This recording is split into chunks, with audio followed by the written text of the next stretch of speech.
So for the last years, Low Impact Man is my job, and in fact what I try to do is to bring the message that we can have a better life with less, and that's better for the planet, for people in the south.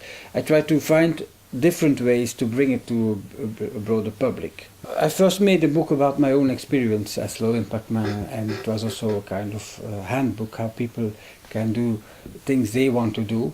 And then I got the question of shouldn't you make a book for children? So together with two other persons I made this book with a lot of nice pictures, I think, and practical exercises and tips and tricks, but also background information. In fact, I'm now working on maybe a next one, but I'm not sure if I will finish it or not. But it's about a kind of vision of the future.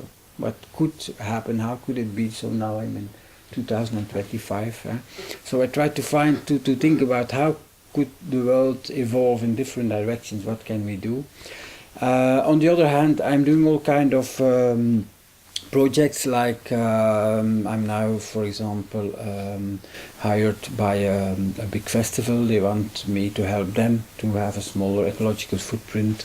I'm guiding different groups who are thinking about what can we do about our own impact. So I became a kind of advisor, or I don't know how to say it officially.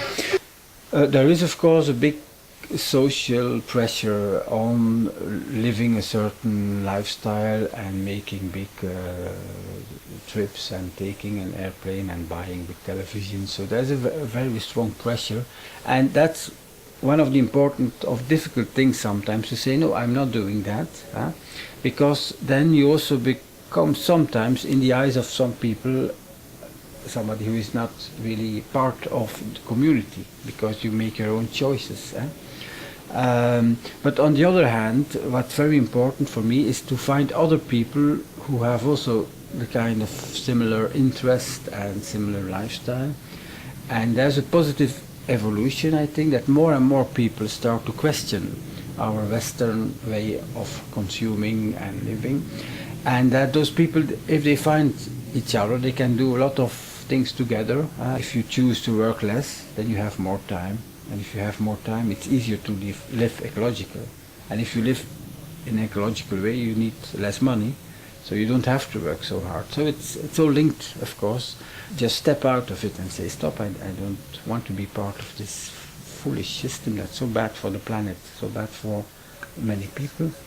And I think there's a way to get out. If people want it, it's possible.